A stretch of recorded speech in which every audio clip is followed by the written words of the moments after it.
45 seconds. That's how much faster I was at Gniewino this year than last year. After 10 months of training, after changing my whole race calendar to build towards this 45 seconds. It didn't feel like it. Quick context, because this race doesn't make sense without it. I've been building toward this entire 2026 season for over 10 months. Three races. Harzykowy, a quarter distance back in June, Gniewino, a sprint distance, this one, and originally Puck was supposed to be another quarter distance in September. I changed that. Puck is now a sprint distance too, because the real target isn't any of these three races, it's Hamburg 2027, an age group qualification spot.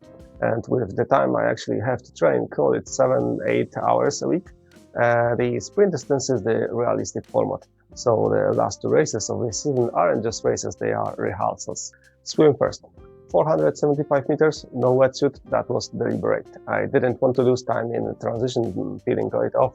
Water was technically 21 degrees, but it felt colder than that at the start. Legal race distance, cold shock, standard stuff.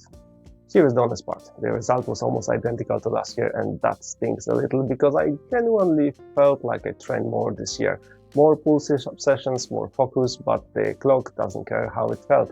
It cares what the stroke actually looked like, and the technique still has real gaps. I know exactly where they are, I just haven't closed them yet. One thing that did change. At Harzykowy, my stroke was a mix. It wasn't even freestyle. Here at Gniewino, I swam roughly 90% freestyle, so there is a technical progress. It just hasn't shown up in the time yet.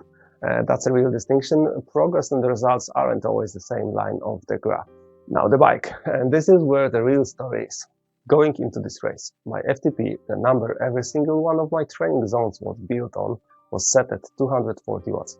Garmin's auto-detect algorithm gave me that number. I trained to it for weeks. Race day, I hit the climb. 1.1 kilometers, 8% average, 12% at the steepest, and I pushed 250 watts up it. After the race, out of curiosity, I ran a proper power curve analysis on the actual data. 4 different methods, all of them converged onto the same number.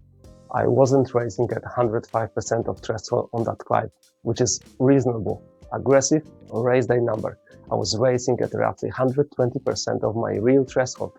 That's not an aggressive pacing choice. That's redlining an engine you've been told is bigger than it actually is. And that's exactly what the rest of the bike leg felt like afterward. Not a bonk, not a crash, just flat. Cooked, the climb cashed. I checked, the rest of the ride couldn't recover. Second bike story. I actually brought redundancy this time. Learned that lesson from Harzykowy, where I raced without a chest strap at all, and the watch screen showed me cadence instead of heart rate. Completely useless data. So this time, Wahoo Bolt V2 on the bars, Polar H10 strap for real heart rate, belt and suspenders.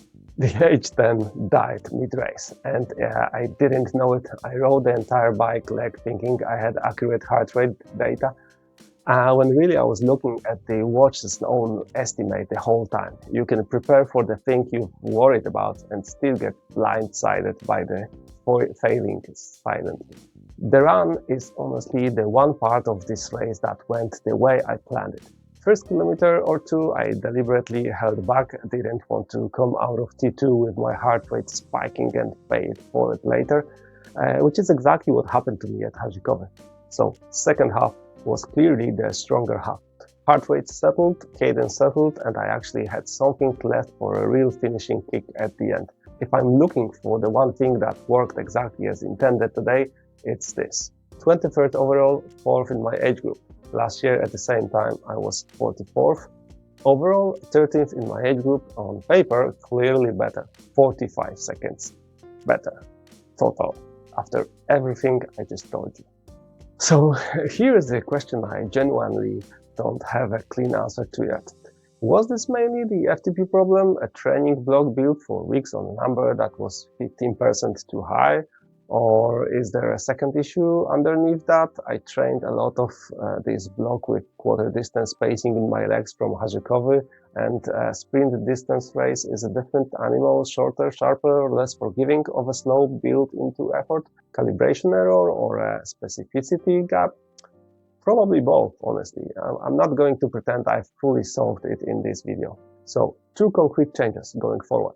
FTP is corrected 208 watts, not 240, across every zone in my training plan. And the next block is deliberately adding quad endurance fork, because that's what actually limited me on the climb, not my aerobic engine. And one small, slightly embarrassing fix, I'm turning off automatic sport transition detection on the watch, because according to my Garmin, I have on multiple occasions apparently swum half the race distance. I have not figured out how to do that yet. Puck is next, September. Corrected numbers, a block built around the actual limiter.